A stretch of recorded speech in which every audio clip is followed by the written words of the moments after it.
Part 4, Great Kivas. Something different is happening. A plan view of several Great Kivas is included on the right. They'll still have the same functional features of the smaller Kiva. They still have the bench, and Huddleston's reports of the resting of large vigas on the bench are still around, but it is a higher volume, larger capacity, larger diameter, and generally deeper. Kiva, regular Kivas by definition, or at least current definition, are 33 feet or less in diameter, and great Kivas are 33 feet and above. These larger Kivas are often 50 feet in diameter or larger, including Casa Rinconada in Chaco Canyon at 64 feet in diameter. Nearby, 3 miles away, Kinna Hospice is 51 feet in diameter, and at least one Kiva measuring 81 feet in diameter. They still have 2 floor vaults, one on each side of the fire pit, larger than the smaller Kivas, and something new: individual square niches around the perimeter. And another feature is the appearance of 4 vertical timbers that have been identified as, quote, roof supports. Some great Kivas are found within the confines of great houses, and others are isolated from great houses and not associated with room blocks, suggesting a very different model. So why are some of these found outside great houses? No telling. Conjecture, perhaps. Maybe there's no more room for construction within existing great house confines. That's only a guess. I would suggest that the sheer size and volume of these great Kivas suggest an economy of scale. Consider this as a possible scenario. A group of 16 farmers that each need to build a new Kiva for increased storage capacity get together, decide not to pay the, quote, food bank its current processing and storage rates. Someone gets the bright idea and suggests 16 farmers, quote, cooperate. Instead of building 16 individual Kivas, they get together and build one giant Kiva, digging a single hole. It uses far less stone and material. They split the construction costs, the labor of plastering and developing the structure, and divide the security and operational costs.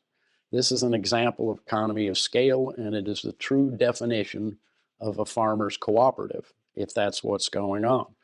So how these great houses were managed or controlled is speculation. Was it clan-oriented? Was it more business-like? I can only point out how they were built and perhaps at least an idea of what was going on in these structures. Interpretation of the unknown is not my forte. Let's take another look at a collection of plan drawings of great Kivas and see what looks a little different.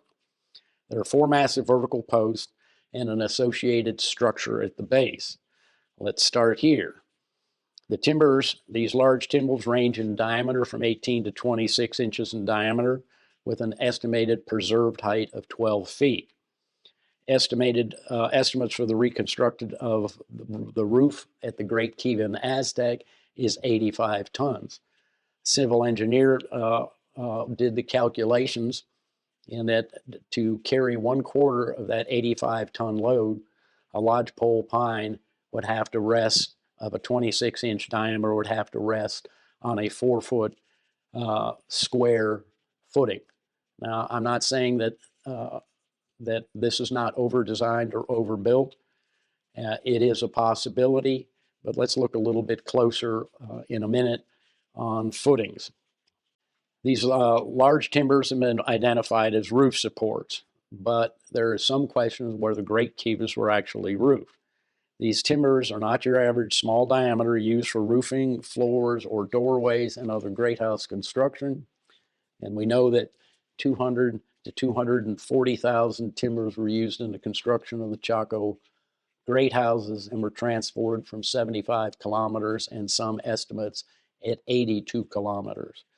These timbers, if they reach the lip of the Great Kiva, for calculation's sake, is estimated at 12 feet. A lodgepole pine, 26 inches in diameter, 12 feet long, is calculated to weigh 1,725 pounds. That's with the limbs removed. With the short limbs that remained on these timbers, probably to facilitate transport and or operation, we could add a few hundred more pounds. and hopefully they would obtain these giant trees not from 82 kilometers away. Here's the interesting part, that under each or many of these massive timbers are found 4 round, graduated in size, imported sandstone discs weighing up to 160 kilograms or 355 pounds per stone, stacked one on top of the other.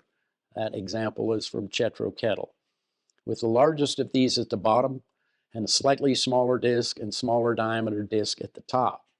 These massive sandstone discs were transported from the nearest source, yet 40 or perhaps 60 kilometers away. The explanation in the literature of these discs were used to level the roof. As a builder, that would be a huge mistake. But why import a perfectly round sandstone disc rather than a smaller 6-inch disc of wood? Today's Uniform Building Code specifies end-grain wood or plastic for load-bearing shims. If the roof support was not level, why would there need to be not just 1, but 4? This would have been a huge mistake. And if you asked me to transport or carry a 350-pound disc for 40 kilometers and to do it 4 times per post and 8 stones for 2 posts, you better fire the architect or just lower the roof 2 feet. Some have suggested that these stack of stones acted as a footing to support 1/4 of the estimated 85-ton roof at Aztec. If this were the case, the function of the footing is to disperse the load, and the footing must be significantly larger than the diameter of the timbers, but that is not the case. Calculation for lodgepole pine of this timber could carry the load, but the footing size is too small. So none of this is making sense at all so far. So let's look at the Great Kiva at Kinna Hospice, located about 3 miles south of Pueblo Bonito at the edge of Chaco Canyon. It is 51 feet in diameter, built into a hillside most of the way around, where its walls are 2 feet thick, built into the hillside. The side that is not built into the hillside was built 6 to 8 feet thick, with a soil slope on its exterior. That's a lot of extra work and wall thickness for a ceremonial chamber. It suggests that the builders were aware of the bursting pressure, the same as kivas that are built entirely on bedrock have far thicker walls than those built underground. Let's continue to look at Kinna Hospice. Perhaps more importantly, not only the vertical timber roof support was not placed on bedrock, but it was dug into the bedrock. The 1935 excavation by Dorothy Lures, in her report, she describes this, the base of this vertical timber that had a series of sandstone discs underneath. Quote, "The exceptional point to be noted is that the builders of this room were not content with sandstone bedrock as a footing for their vertical roof supports, nor as the sides for the pit. According to Lure, stone disc slabs of foreign sandstone were introduced to form the footing for these vertical timbers." Vivian Ryder, 1960, page 56. In her description of this series of stones, that the base of a series of 4 vertical sandstone discs, underneath it was a layer of lignite coal. Think low friction graphite, just to give you an idea, and that the builders were not satisfied with the sides of the pit dug into bedrock, but were layered with local stone and then a layer of shale facing the inward portion of the sandstone discs. Sounds like something's not perhaps, that these are not perhaps roof supports, but may have another function. Let's look at a photo of Chetro Kettle.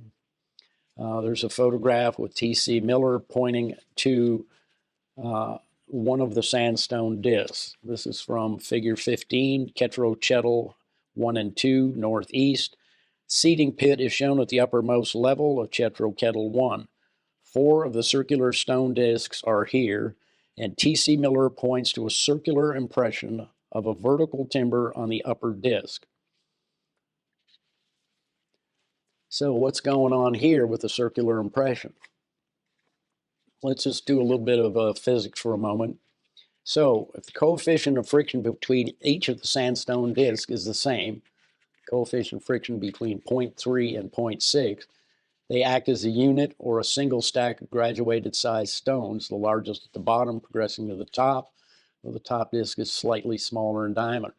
If the coefficient of friction underneath the bottom disc is resting on lignite coal, which has roughly an average of 0.045, if at the top surface area of the base of the timber of a 26-inch diameter timber is 515 square inches, and the vertical timber exerts a downforce of approximately 1,900 pounds on top of the sandstone disc, and it has a higher friction level than the sandstone to coal interface, the stack of stones will rotate, propelled by the preserved limbs on the vertical timber, like a capstan on a ship or a millstone.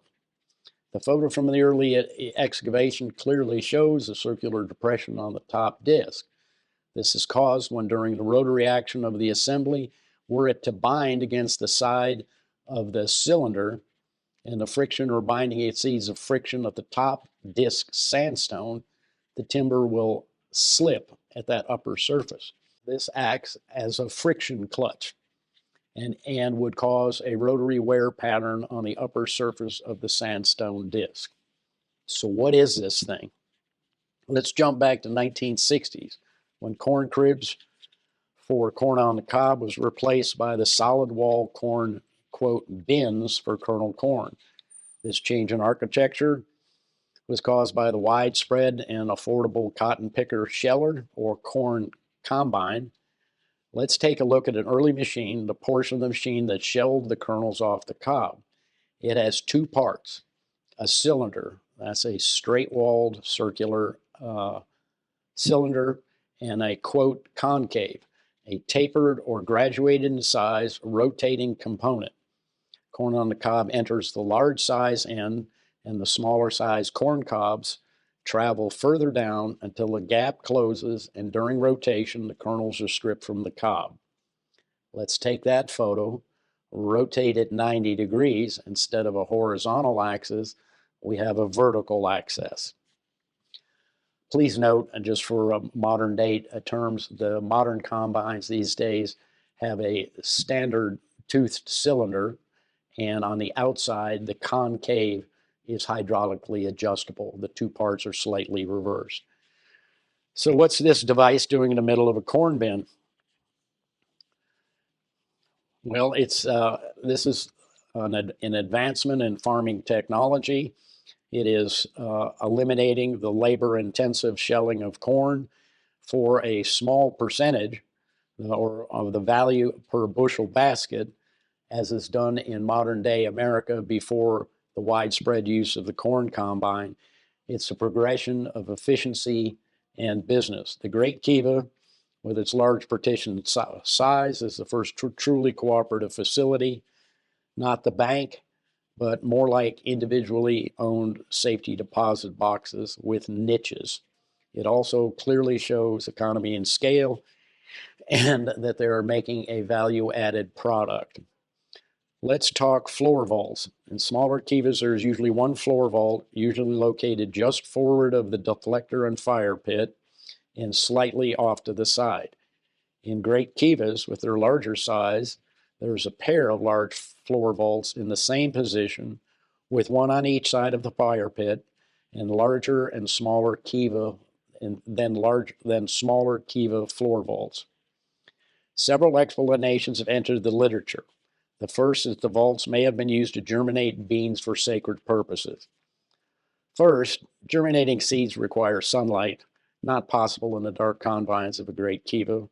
So let's throw out that idea in the same pile as roof supports and sandstone discs to level a roof. The second and most popular excavation is these vaults covered with boards act as a foot drum. This is extrapolated from modern day practices and applied to these ancient structures. It is considered the damper's stamp on a covered board, as if to let the people in the underworld know that their relatives above are performing ceremonies that merit their attention and cooperation. Dancing was a major ritual activity in great rooms, seems almost undeniable. I would suggest that it's probably deniable. And for what reason? Well, we still know that kivas and great kivas have a floor 2 foot 10 inches is the case in Chimney Rock, and perhaps slightly higher in the great kivas at Casa Rinconada and or Aztec. Now, if you have that floor level, which is apparent, and have examples of preservation, and the height of the vault is 8 or 10 inches off the floor, and you cover it with boards, that's about 12 inches. So between the top of that vault to dance on and the bottom of the floor is about 22 inches. I would suggest that this is the dancing on floor vaults and reverberated foot drums is a relatively modern invention after 1300 with the introduction of the Kachina religion, and that these serve another function. Now, here's a possible scenario. It's a bit of conjecture. Well, we've demonstrated that these are not yet ceremonial chambers. So I'm going to default to the pragmatic and the practical, common sense for the farming and agricultural mecca. So what could be the possible functions of these floor vaults? Here's a possible scenario for the function of the vaults. If you asked me to go under the floor that rests on the bench to tend the fire pit, just in case the deflector doesn't keep the hot coals and a small fire whips up. Now, there's no pressure. This is 5 years worth of food, your life savings, and your family starving over the winter, spring, and summer before the next harvest comes in. If it goes up in flames and you screw it up, things would be very, very bad. So if I were asked to go down there, the first thing I would do is grab the biggest CO2 extinguisher I could find, check the gauge to make it still in the green zone, and be prepared for a possible fire. Oh, wait a minute. This is 1,000 years ago. So instead of that, I would go down with a bunch of gallons of water, fill up that vault, and if any errant timbers flared up, caught on the bottom of that floor, I would splash or scoop up water and extinguish the fire. This is conjecture on my part, and a close examination of these vaults in the future may reveal traces of water, perhaps a calcium or a salt ring, perhaps microscopic aquatic waterborne remnants, or other signs to validate my hypothesis. Regardless, we're still looking for a realistic explanation for this feature. So we've looked at great kivas. Something very different is going on. It's the next level, the next size, the next processing, and it is not unlike small scale cooperative grain elevators that we have in modern day. Remember that nothing changes in farming, it's just the materials and the technology. Stay tuned for part 5, which is future research, reevaluation, and a summary and conclusion.